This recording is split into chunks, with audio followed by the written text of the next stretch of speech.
औरतों ने बदली दुनिया। Chapter number 5। पिछले अध्याय में हमने देखा कि किस तरह महिलाओं द्वारा किया जाने वाला घर का काम काम ही नहीं माना जाता। हमने ये भी पढ़ा कि घरेलू काम और परिवार के सदस्यों की देखभाल करना पूरे समय का काम है और इस कार्य को प्रारंभ और समाप्त करने का कोई निश्चित समय भी नहीं है। इस अध्याय में हम घर के बाहर के कामों को देखेंगे और समझेंगे कि कैसे कुछ व्यवसाय महिलाओं की अपेक्षा पुरुषों के लिए अधिक उपयुक्त समझे जाते हैं। हम ये भी ज्ञात करेंगे कि समानता प्राप्त करने के लिए स्त्रियों ने कैसे संघर्ष किए। पहले भी और आज भी शिक्षा प्राप्त करना एक ऐसा तरीका है जिससे महिलाओं के लिए नए अवसर निर्मित किए जा सकते हैं। साथ ही इस अध्याय में हम हाल के वर्षों में महिला आंदोलनों द्वारा भेदभाव को चुनौती देने के लिए किए जाने वाले विभिन्न प्रकार के प्रयत्न के बारे में भी संक्षेप में जानेंगे। भारत में 83.6% महिलाएं खेतों में काम करती हैं। उनके काम में पौधे रोपना, खरपतवार निकालना, फसल काटना और कुटाई करना शामिल है। फिर भी जब हम किसान के बारे में सोचते हैं तो हम एक पुरुष के बारे में ही सोचते हैं। कम अवसर और कठोर अपेक्षाएं। रोजी मैडम की कक्षा में अधिकांश बच्चों ने नर्स के लिए महिलाओं के और पायलट के रूप में पुरुषों के चित्र बनाए। ऐसा उन्होंने इस कारण किया कि उन्हें लगता है कि घर के बाहर भी महिलाएं कुछ खास तरह के काम ही अच्छी तरह कर सकती हैं। उदाहरण के लिए बहुत से लोग मानते हैं कि महिलाएं अच्छी नर्सें हो सकती हैं क्योंकि वे अधिक सहनशील और विनम्र होती हैं। इसे परिवार में स्त्रियों की भूमिका के साथ मिलाकर देखा जाता है। इसी प्रकार से माना जाता है कि विज्ञान के लिए तकनीकी दिमाग की जरूरत होती है और लड़कियां और महिलाएं तकनीकी कार्य करने में सक्षम नहीं होती। अनेक लोग इस प्रकार की रूढ़िवादी धारणाओं में विश्वास करते हैं, इसलिए बहुत सी लड़कियों को डॉक्टर व इंजीनियर बनने के लिए अध्ययन करने और प्रशिक्षण लेने के लिए वो सहयोग नहीं मिल पाता है जो लड़कों को मिलता है। अधिकांश परिवारों में स्कूली शिक्षा पर पूरी हो जाने के बाद लड़कियों को इस बात के लिए प्रेरित किया जाता है कि वे शादी को अपने जीवन का मुख्य लक्ष्य मान लें। ये समझना आवश्यक है कि हम ऐसे समाज में रह रहे हैं जहां सभी बच्चों को अपने चारों ओर की दुनिया के दबावों का सामना करना पड़ता है। कभी ये दबाव बड़ों की अपेक्षाओं के रूप में होता है तो कभी ये हमारे अपने मित्रों के गलत तरीके से चिढ़ाने के कारण पैदा हो जाता है। लड़कों पर ऐसी कोई पाबंदी नहीं होती। हमारी देश की रूढ़ियों को तोड़ा है हमारे देश की ही एक गौरवान्वित महिला लक्ष्मी लाकरा ने। चलिए हम जानते हैं लक्ष्मी लाकरा की कहानी को। रेल का इंजन आदमी चलाते हैं, पर झारखंड के एक गरीब आदिवासी परिवार की 27 वर्षीय महिला लक्ष्मी लाकरा ने इस धारा का रुख बदल दिया है। उत्तरी रेलवे की वो पहली महिला इंजन चालक हैं। लक्ष्मी के माता पिता पढ़े लिखे नहीं हैं, पर उन्होंने अपने बच्चों को पढ़ाने के लिए बहुत संघर्ष किया। लक्ष्मी की शिक्षा एक सरकारी स्कूल में हुई। स्कूल में पढ़ने के साथ साथ लक्ष्मी घर के कामों व अन्य जिम्मेदारियों में हाथ भी बटाती रही। उसने मन लगाकर और मेहनत से पढ़ाई की और स्कूल पूरा करके इलेक्ट्रॉनिक्स में डिप्लोमा अर्जित किया। फिर वो रेलवे बोर्ड की परीक्षा में बैठी और पहली ही कोशिश में उत्तीर्ण हो गई। लक्ष्मी कहती हैं, मुझे चुनौतियों से खेलना बहुत पसंद है और जैसे ही कोई ये कहता है कि फला काम लड़कियों के लिए नहीं है, मैं उसे करके रहती हूँ। लक्ष्मी के जीवन में ऐसा करने के अनेक अवसर आए जब वो इलेक्ट्रॉनिक्स करना चाहती थी। जब उसने पॉलिटेक्निक में मोटरसाइकिल चलाई और जब उसने तय किया कि वो इंजन ड्राइवर बनेंगी। उसका दृष्टिकोण सीधा साधा है। जब तक मुझे मज़ा आ रहा है और मैं किसी को नुकसान नहीं पहुंचा रही और मैं अच्छे से रह पा रही हूँ और अपने माता पिता की मदद कर पा रही हूँ, तो मैं अपने तरीके से क्यों ना जीऊँ। लक्ष्मी का ये सवाल आप सभी लोगों को ज़रूर मोटिवेट करेगा। आप लोग कमेंट में ज़रूर बताइएगा कि आप लोगों को लड़कियों को लेकर क्या लगता है। परिवर्तन के लिए सीखना। स्कूल जाना आपके जीवन का बहुत महत्वपूर्ण हिस्सा है। जैसे जैसे स्कूलों में हर साल अधिकाधिक संख्या में बच्चे प्रवेश ले रहे हैं, हम सोचने लगे हैं कि सब बच्चों के लिए स्कूल जाना एक साधारण बात है। आज हमारे लिए ये कल्पना करना भी ठीक कठिन है कि कुछ बच्चों के लिए स्कूल जाना और पढ़ना पहुंच के बाहर की बात या अनुचित बात भी मानी जा सकती है। परंतु अतीत में लिखना और कुछ पढ़ना लोग ही जानते थे। अधिकांश बच्चे वही काम सीखते थे जो उनके परिवार में होता था या उनके बुजुर्ग करते थे। लड़कियों की स्थिति और भी खराब थी। उन समाजों में जहाँ लड़कों को पढ़ना लिखना सिखाया जाता था, लड़कियों को अक्षर तक सीखने की अनुमति नहीं थी।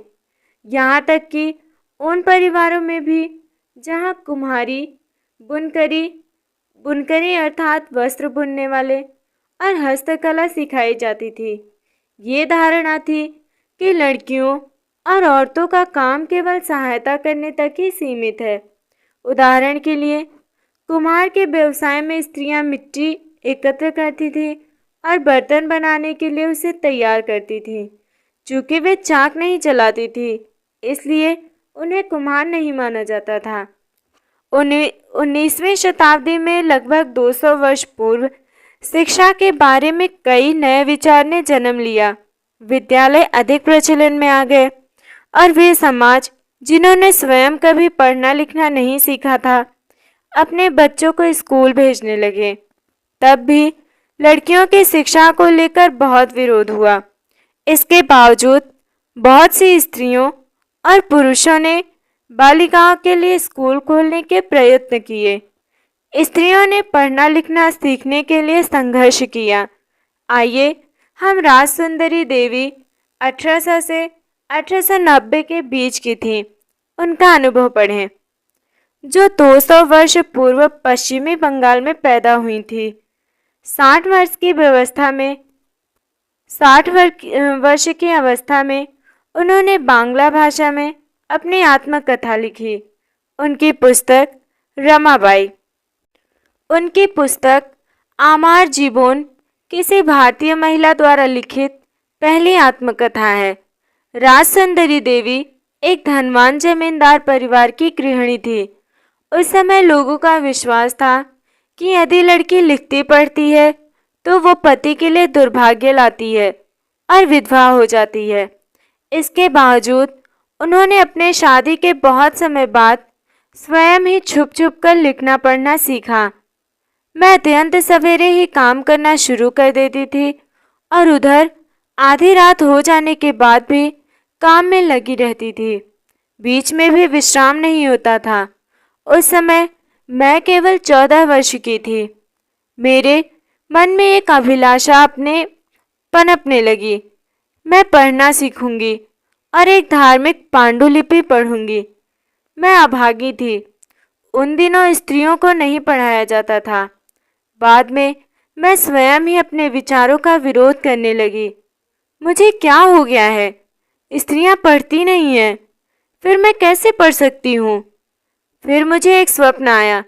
मैं चैतन्य भागवत, एक संत का जीवन है, पढ़ रही थी। बाद में दिन के समय जब मैं रसोई में बैठी हुई भोजन बना रही थी, मैंने अपने पति को सबसे बड़े बेटे से कहते हुए सुना, विपिन, मैंने अपनी चैतन्य भागवत यहाँ छोड़ी है। जब मैं इसे मंगाऊं तुम इसे अंदर ले आना। वे पुस्तक वहीं छोड़कर चले गए। जब पुस्तक अंदर रख दी गई, मैंने चुपके से उसका एक पन्ना निकाल लिया और सावधानी से उसे छिपा दिया। उसे छुपाना भी एक बड़ा काम था, क्योंकि किसी को भी वो मेरे हाथ में नहीं दिखना चाहिए था। मेरा सबसे बड़ा बेटा उस समय ताड़ के पत्तों पर लिखकर अक्षर बनाने का अभ्यास कर रहा था। उसमें से भी मैंने एक छिपा लिया। जब मौका मिलता मैं जाती और उस पन्ने के अक्षरों का मिलान अपने याद किए गए अक्षरों से करती। मैंने उन शब्दों का भी मिलान करने की कोशिश की जो मैं दिन भर में सुनती रहती थी। अत्यधिक जतन और कोशिशों से एक लंबे समय के बाद मैं पढ़ना सीख सकी। राजसुंदरी देवी के अक्षर ज्ञान ने उन्हें चैतन्य भागवत पढ़ने का अवसर दिया। स्वयं अपने लेखन से उन्होंने संसार को उस समय की स्त्रियों के जीवन के बारे में जानने का एक अवसर दिया। राजसुंदरी देवी ने अपने दैनंदिन जीवन के अनुभवों को विस्तार से लिखा है। ऐसे भी दिन होते थे जब उन्हें दिन भर में क्षण भर का बैठक भी विश्राम नहीं मिलता था। इतना समय भी नहीं कि वे जरा बैठकर कुछ खा ही लें। ये थी एक संघर्षशील महिला की कहानी, राजसुंदरी देवी की कहानी। अब हम देखेंगे रामाबाई की कहानी। 1858 से 1922 के बीच की कहानी। अपनी बेटी के साथ महिला शिक्षा की ये योद्धा स्वयं कभी स्कूल नहीं गई, पर अपने माता पिता से उन्होंने पढ़ना लिखना सीख लिया। उन्हें पंडिता की उपाधि दी गई क्योंकि वे संस्कृत पढ़ना लिखना जानती थी, जो उस समय की औरतों के लिए बहुत बड़ी उपलब्धि थी। औरतों को तब ये ज्ञान अर्जित करने की अनुमति नहीं थी। उन्होंने 1898 में पुणे के पास खेड़ गांव में एक मिशन स्थापित किया, जहां विधवा स्त्रियों और गरीब औरतों को पढ़ने लिखने तथा स्वतंत्र होने की शिक्षा दी जाती थी। उन्हें लकड़ी से चीजें बनाने, छापा खाना चलाने जैसी कुशलताएं भी सिखाई जाती थीं, जो वर्तमान में भी लड़कियों को कम ही सिखाई जाती हैं। ऊपर बाएं हाथ की तरफ छपी तस्वीर में उनका छापा खाना दिख रहा है। रामाबाई का मिशन आज भी सक्रिय है। शिक्षा प्राप्त करके रामाबाई ने कुछ महिलाओं ने समाज में स्त्रियों की स्थिति के बारे में प्रश्न उठाए। उन्होंने असमानता के अपने अनुभवों का वर्णन करते हुए कहानियाँ, पत्र और आत्मकथाएं भी लिखी। अपने लेखों में उन्होंने स्त्री और पुरुष दोनों के लिए सोचने और जीने के नए नए तरीकों की कल्पना की। ये थी रामाबाई की कहानी, जो न केवल खुद पढ़ी बल्कि वहाँ की उस टाइम की विधवा स्त्रियों और जो गरीब स्त्रियाँ थीं उनको भी पढ़ाया। रुकैया सखावत हुसैन और लेडी लैंड का उनका सपना। रुकैया सखावत हुसैन एक धनी परिवार में पैदा हुई थी, जिनके पास बहुत ज़मीन थी। यद्यपि उन्हें उर्दू पढ़ना और लिखना आता था, परंतु उन्हें बांग्ला और अंग्रेजी सीखने से रोका गया। उस समय अंग्रेजी को ऐसी भाषा के रूप में देखा जाता था जो लड़कियों के सामने नए विचार रखती थी, जिन्हें लोग लड़कियों के लिए ठीक नहीं समझते थे। इसलिए अंग्रेजी अधिकतर लड़कों को ही पढ़ाई जाती थी। रुकैया ने अपने बड़े भाई और बहन के सहयोग से बांग्ला और अंग्रेजी पढ़ना और लिखना सीखा। आगे जाकर वे एक लेखिका बनी। 1905 में जब वे केवल 25 वर्ष की थीं, अंग्रेजी भाषा के कौशल का अभ्यास करने के लिए उन्होंने एक उल्लेखनीय कहानी लिखी, जिसका शीर्षक था सुल्ताना का स्वप्न। कहानी में सुल्ताना नामक एक स्त्री की कल्पना की गई थी, जो लेडी लैंड नाम की एक जगह पहुंचती थी। लेडी लैंड एक ऐसा स्थान है जहां पर स्त्रियों को पढ़ने, काम करने और आविष्कार करने की स्वतंत्रता थी। इस कहानी में महिलाएं बादलों से होने वाली वर्षा को रोकने के उपाय खोजती हैं और हवाई कारें चलाती हैं। लेडी लैंड में पुरुषों की आक्रामक बंदूकें और युद्ध के अन्य वस्त्र चलाती हैं। लेडी लैंड में और युद्ध के अन्य अस्त्र शस्त्र स्त्रियों की बौद्धिक शक्ति से हरा दिए जाते हैं और पुरुष एक अलग थलग स्थान में भेज दिए जाते हैं। सुल्ताना लेडी लैंड में अपनी बहन साराह के साथ यात्रा पर जाती हैं। तभी उसकी आंख खुल जाती है और उसे पता चलता है कि वो तो केवल स्वप्न देख रही थी। जैसा कि आपने देखा, रुकैया सखावत हुसैन उस समय स्त्रियों के हवाई जहाज और कारें चलाने का स्वप्न देख रही थी, जब लड़कियों को स्कूल तक जाने की अनुमति नहीं थी। इस तरह से शिक्षा के ने रुकैया का जीवन बदल दिया। रुकैया केवल स्वयं शिक्षित होकर संतुष्ट नहीं हुई, उनकी शिक्षा ने उन्हें स्वप्न देखने और लिखने की ही शक्ति नहीं दी, वरना उससे भी अधिक करने की शक्ति दी। 1910 में उन्होंने कोलकाता में लड़कियों के लिए एक स्कूल खोला, जो आज भी कार्य कर रहा है। वर्तमान समय में शिक्षा और विद्यालय। आज के युग में लड़के और लड़कियां विशाल संख्या में विद्यालय जा रहे हैं, लेकिन फिर भी हम देखते हैं कि लड़कों और लड़कियों की शिक्षा में अंतर है। भारत में हर 10 वर्ष में जनगणना होती है, जिसमें पूरे देश की जनसंख्या की गणना की जाती है। इसमें भारत में रहने वालों के जीवन के बारे में भी विस्तृत जानकारी एकत्रित की जाती है, जैसे उनकी आयु, पढ़ाई, उनके द्वारा किए जाने वाले काम आदि। इस जानकारी का इस्तेमाल हम अनेक बातों के आकलन के लिए करते हैं, जैसे शिक्षित लोगों की संख्या तथा स्त्री और पुरुषों का अनुपात। 1961 की जनगणना के अनुसार सब लड़कों और पुरुषों 7 वर्ष एवं उससे अधिक आयु के का 40% शिक्षित था, अर्थात वे कम से कम अपना नाम लिख सकते थे। इसकी तुलना में लड़कियों तथा स्त्रियों का केवल 15% भाग शिक्षित था। 2011 की जनगणना के अनुसार लड़कों व पुरुषों की ये संख्या बढ़कर 82% हो गई और शिक्षित लड़कियों तथा स्त्रियों की संख्या 65%। इसका आशय ये हुआ कि पुरुषों और स्त्रियों दोनों के बीच ऐसे लोगों का अनुपात बढ़ गया है जो पढ़ लिख सकते हैं और जिन्हें कुछ हद तक शिक्षा मिल सकती है। लेकिन जैसा कि आप देख सकते हैं, अब भी स्त्रियों की तुलना में पुरुषों का परसेंट अधिक है। इनके बीच का अंतर अभी समाप्त नहीं हुआ है।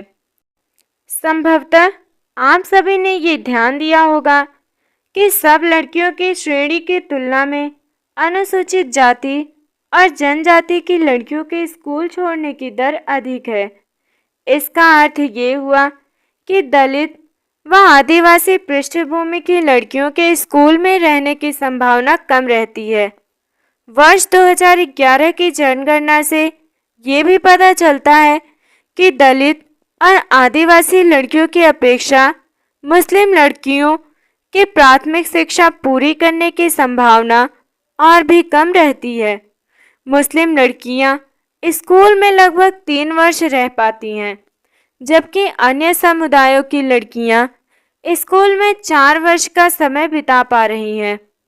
दलित, आदिवासी और मुस्लिम वर्ग के बच्चों के स्कूल छोड़ देने के अनेक कारण हैं। देश के अनेक भागों में, विशेषकर ग्रामीण और गरीब क्षेत्रों में नियमित रूप से पढ़ाने के लिए ना उचित स्कूल है, ना ही शिक्षक।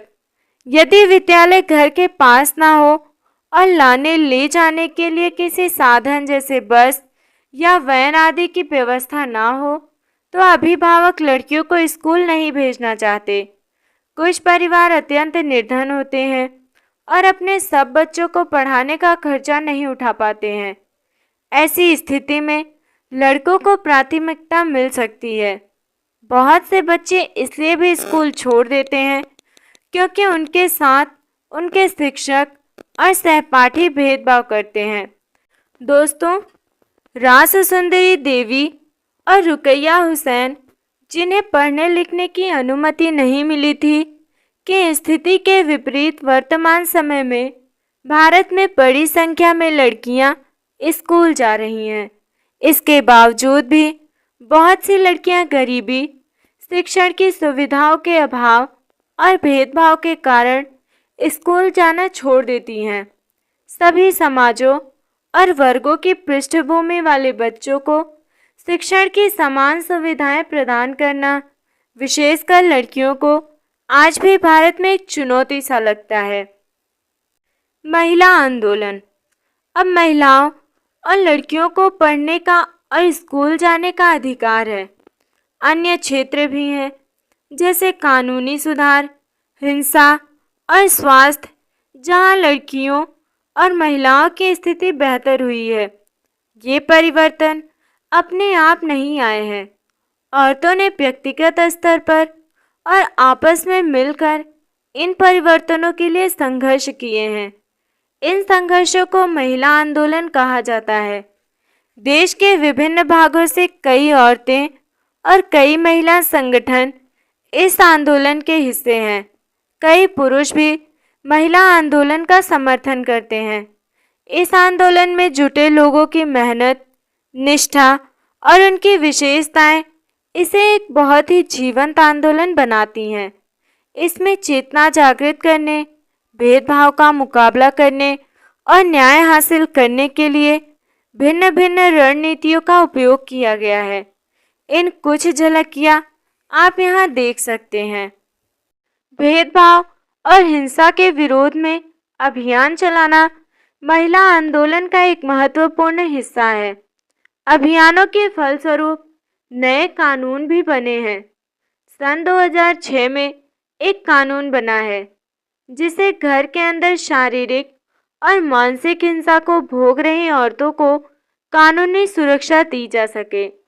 इसी तरह महिला आंदोलन के अभियानों के कारण 1997 में सर्वोच्च न्यायालय ने कार्य के स्थान पर और शैक्षणिक स्थानों में महिलाओं के साथ होने वाली यौन प्रताड़ना से उन्हें सुरक्षा प्रदान करने के लिए दिशा निर्देश जारी किए। एक और उदाहरण देखें तो 1980 के दशक में देश भर के महिला संगठनों ने दहेज हत्याओं के खिलाफ आवाज उठाई। नवविवाहित युवतियों को उनके पति और ससुराल के लोगों द्वारा दहेज के लालच में मौत के घाट उतार दिया जाता था।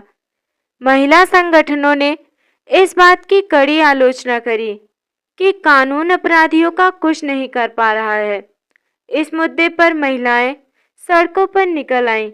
उन्होंने अदालत के दरवाजे खटखटाए और आपस में अनुभव व जानकारियों का आदान प्रदान किया। अंततः ये समाज का एक बड़ा सार्वजनिक मुद्दा बन गया और अखबारों में छाने लगा। दहेज से संबंधित कानून को बदला गया ताकि दहेज मांगने वाले परिवारों को दंडित किया जा सके।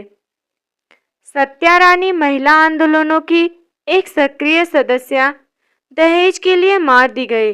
अपनी बेटी के मामले में न्याय मांगने के लिए लड़े गए लंबे मुकदमे की कानूनी फाइलों से घिरी हुई सर्वोच्च न्यायालय की सीढ़ियों पर बैठी हैं। जागरूकता बढ़ाना। औरतों के अधिकारों के संबंधों में समाज में जागरूकता बढ़ाना भी महिला आंदोलन का एक प्रमुख कार्य है। गीतों, नुक्कड़ नाटकों व जनसभाओं के माध्यम से वो अपने संदेश लोगों के बीच पहुंचाता है। जब महिलाओं के हितों का उल्लंघन होता है, जैसे किसी कानून अथवा नीति द्वारा, तो महिला आंदोलन ऐसे उल्लंघनों के खिलाफ आवाज उठाता है। लोगों का ध्यान खींचने के लिए रैलियां, प्रदर्शन आदि बहुत असरकारक तरीके हैं। न्याय के अन्य मुद्दों व औरतों के साथ बंधुत्व व्यक्त करना भी महिला आंदोलनों का ही हिस्सा है।